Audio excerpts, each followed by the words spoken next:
This is Gordon Forbes, a Scotsman living in London with a passion for boats. I got this boat for nothing. I saw it in the field. I wanted to buy it one year, and I said, how much do you want for the boat? And he said, if you take it away, you can have it. So I did. Having worked in the city for 20 years, Gordon has recently decided to take things a little easier.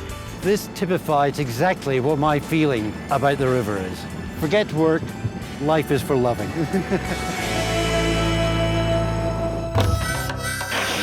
But Gordon is about to get a shock that will snap him out of his dreamboat lifestyle. This is a Sharpie designed performance dinghy, meticulously built, beautifully crafted, but completely dilapidated. And with no previous sailboat experience, Gordon has decided that this is his next project. But just when you see it like that, it just looks so big. And for such a small boat, Gordon has taken on a mammoth task. I had intended that I wasn't going to do much work this summer. So to meet his summer deadline, he needs to do his homework. There are so many things I've really no idea about in a small sailing dinghy. And find all the help he can get. You held the way, and I'll try and lever that up before Gordon pushes. And he's going to have to do it all under the watchful eye of the designer and builder, 85-year-old Sandy Scott, who still lives next door. He was very proud of it, and it's a beautiful boat, and I just like him to see the boat back at the way that it was. So will Gordon manage to steal himself away from his river paradise to spend the summer months finishing his boat? Too old for this.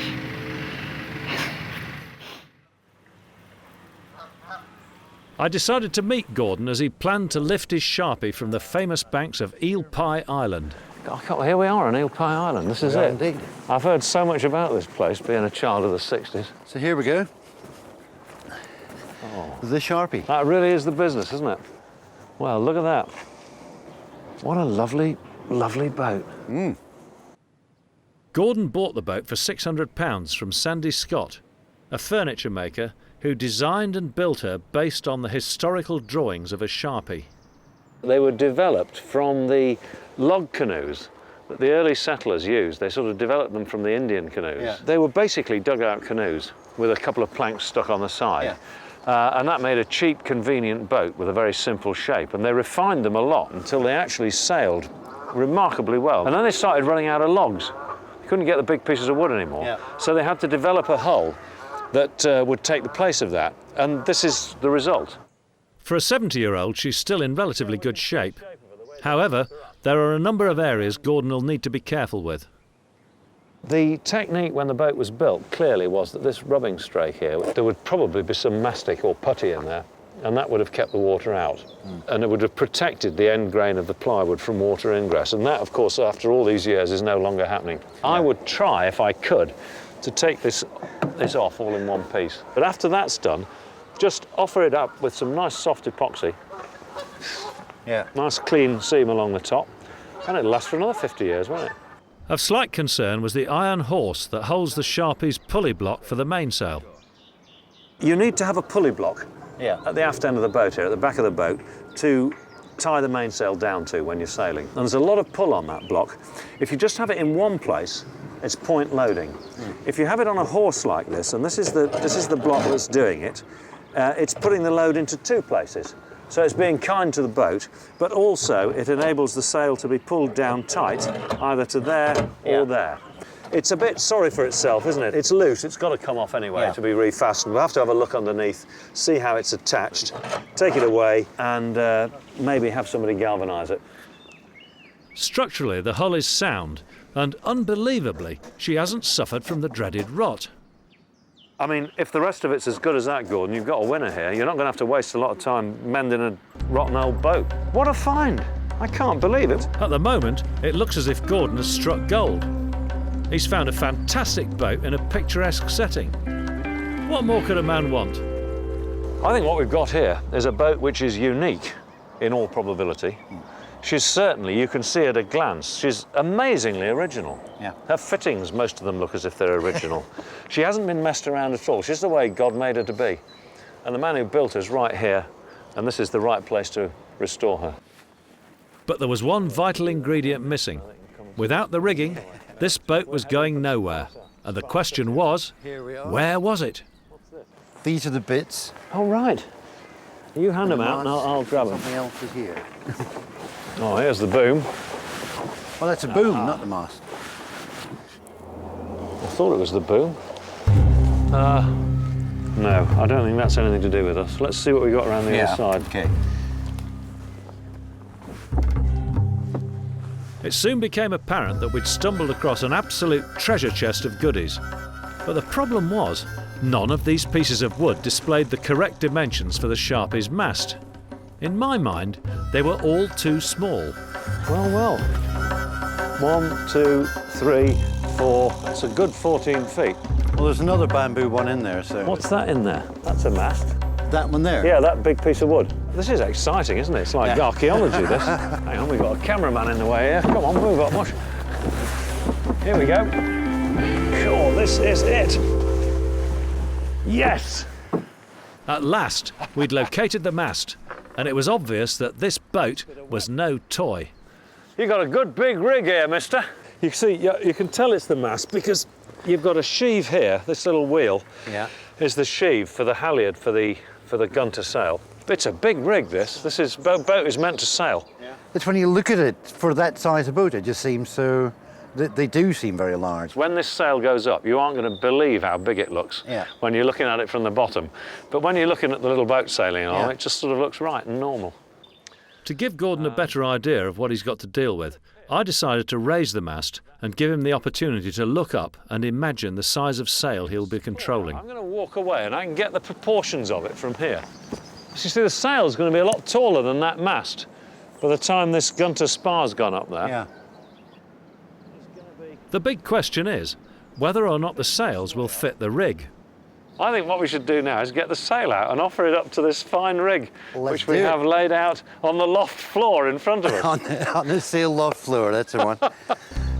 Back in Sandy's shed, we found what looked like dirty laundry. But what Gordon assured me were the original sails for the boat. I think it's this way around, but I don't think this is the right sail. It could be a gunter, but it's for a much smaller boat.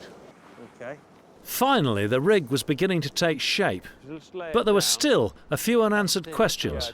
Mainly, why the sails appeared to be too small. It's for a smaller boat, and it doesn't really look big enough, I don't think, for our boat.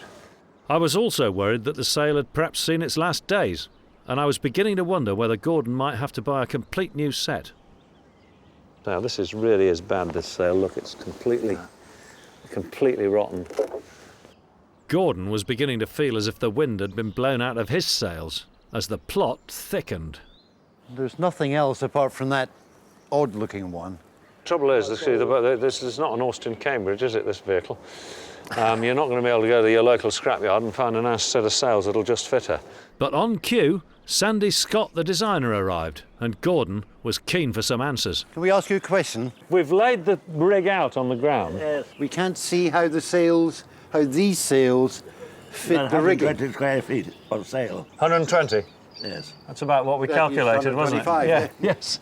That's good.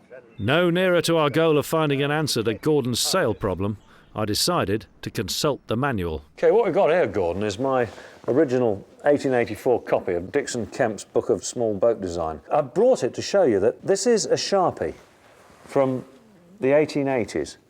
And the rig is nothing like yours at all. But the hull is very obviously Sharpie, and it just shows us that the rig is not cast in stone. Because Sandy's design is wholly original and unique in that it was built by a furniture maker, Gordon will have to make do with the rig and find from somewhere a sail that will fit. This may be unconventional for a Sharpie, but everything about this boat is unique, a genuine one of its kind.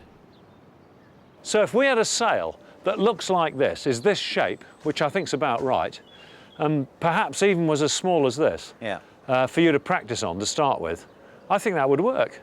What do you reckon? Go for a second-hand sail and cut the spars to suit. Yeah.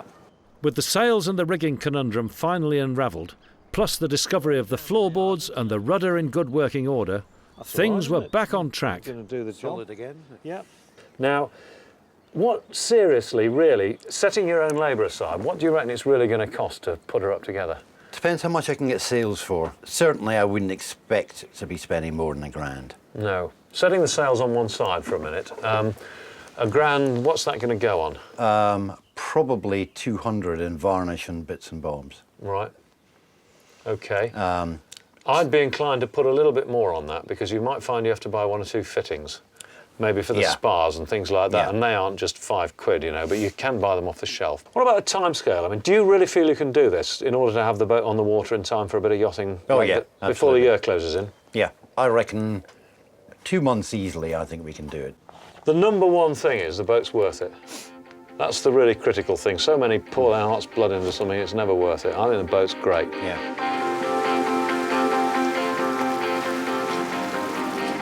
To be honest, when I turned up here this morning, I didn't know what to expect, but I was afraid for the worst. You often hear about guys finding classic vessels in the most unlikely places, and they're all original, everything's going to be wonderful, and 9 times out of 10 it's a bust. Well, this guy has been very lucky. Either that or he's very smart, because he's got it right. That is one special boat. And Gordon here is going to really enjoy doing this job. It's not just doing it so that he can go sailing at the end of it. That's only part of it. That's a bit of a dream somewhere in the future that may become a reality. But what he's really going to love is the next 2 or 3 months shaping up to this challenge, laying on that varnish, finding his rig. He's going to love the whole thing. And at the end, if he gets the challenge right and he's won, he's going to get to go sailing too. I reckon he will, but I wouldn't put much money on it yet. This summer, Gordon is going to have to make a decision between the good life and the hard life. You know, I don't run for buses. I don't do running. And I won't be doing that with the boat either. I'm on a bridge, and I've just lost my help. And beset with problems from the start, it looks like it's going to be a long summer. I always underestimate everything, actually.